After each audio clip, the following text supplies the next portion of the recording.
నమస్తే. కొన్ని రోజుల నుంచి చూస్తున్నా ఈ రేవంత్ మన ప్రియతమ ముఖ్యమంత్రి కిషన్ రెడ్డి గారి మీద పడి ఏదో అంటా ఉన్నాడు. మోడీ గారు మంచోడట, కిషన్ రెడ్డి గారు చెడ్డోడట, కిషన్ రెడ్డి గారు దేనికో అడ్డం పడ్డాడట. దేనికి అడ్డం పడ్డాడు చెప్పు, ఎట్లా అడ్డం పడ్డాడు చెప్పు. నువ్వు పోయి ప్రధానమంత్రి గారు కలిసి వచ్చినావు కదా, నీ ఆఫీసర్లు నాకు అప్పచెప్పు, కిషన్ అన్న ఎంబడ పెట్టుకుందాము, నేను తీసుకొని పోతా.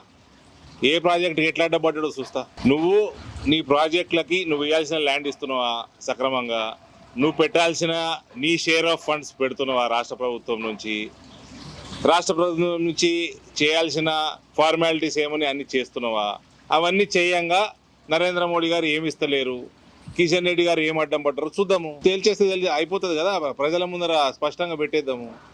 ఊరికే సొలు పురాణం ఎందుకండి రేవంత్ రెడ్డి గారు.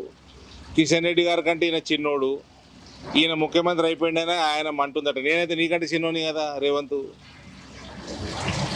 నువ్వు ఎప్పుడు చల్లగా ఉండాలి, నువ్వు మంచిగా పరిపాలన చేయాలి, నువ్వు సక్సెస్ఫుల్ ముఖ్యమంత్రి ఉండాలని నేను కోరుకుంటా కదా. సరే అందరం పోదాం నీ టీంని పంపి కిషన్ అన్న నేను రిక్వెస్ట్ చేసుకొని నేను తీసుకొచ్చుకుంటా. పోయి మోదీ గారి దగ్గర ఈ దేశంలో ఏ రాష్ట్రానికి కూడా నరేంద్ర మోడీ ఎక్కువ చేయడు తక్కువ చేయడు, ప్రపోర్షనేట్గా అన్ని దేశమంతా ఒకటే తీరు చూస్తాడు ఆయన. రొటీన్గా అయ్యే ప్రాజెక్టులు, రీజనల్ రింగ్ రోడ్ కానీ, నువ్వు మూసీ ప్రక్షాళన అంటున్నావు కదా, నీ డిపిఆర్ వ్యవహారము నువ్వు ఏ రకంగా చేద్దాం అనుకుంటున్నావు, అవన్నీ డీటెయిల్స్ అని నీ ఆఫీసర్లు అప్పచెప్పు. తప్పుల తడుకుంటుంది చూడకంటే ముందే చెప్తున్నా. పనికి మళ్ళీ రాజకీయం చేసుడు, సొలు పురాణం రాజకీయం చేసుడు, ఇవన్నీ చేసుకుంటా ప్రజల్ని మభ్యపెట్టుడు తప్ప ఏమీ లేదు. నువ్వు చేసిన వాగ్దానాలు ఏమైనాయి, దానికి డబ్బులు లేవు, అది ముందుకు పోతలేవు, ప్రజలు తిడుతున్నారు, కాంగ్రెస్కి వ్యతిరేకం తయారవుతున్నారు. తెలంగాణ మొత్తంలో మహిళలందరూ కాంగ్రెస్ వాళ్ళు వస్తే చీపుర్లు పట్టుకొని సిద్ధంగా ఉన్నారు ఊళ్ళల్లో.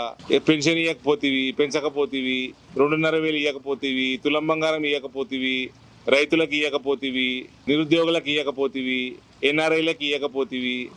నువ్వు చేసిన వాగ్దానాలన్నీ వీగినాయి, అవేం మాట్లాడతలేవు. కానీ ఊరికే సొల్లు రాజకీయం చేస్తూ ఉన్నాడు.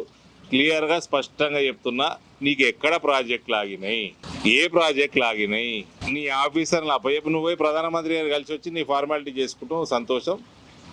నీ ఆఫీసర్లను అప్పచెప్పు, కిషన్ రెడ్డి గారిని నేను తీసుకుంటా, నేను కోఆర్డినేట్ చేస్తా, పోయి తెచ్చుకుందాము. 40 ఏళ్ళ తర్వాత ఒక జాతీయ బోర్డు స్థాపించడంలో నేను కీ రోల్ ప్లే చేసిన. రొటీన్ డెవలప్మెంట్ వర్క్స్కి పెద్ద పనే. ఇవన్నీ సొలు పురాణాలు బంద్ చేసి కరెక్ట్గా నీ టీంని అప్పచెప్పు, చూస్తా. తెలంగాణకి ఏం అన్యాయం జరగదు మోదీ గారి పాలన. తెలంగాణ నీదెంతనో దానికంటే ఎక్క నరేంద్ర మోడీ గారిది. భారత్ మాతాకి జై.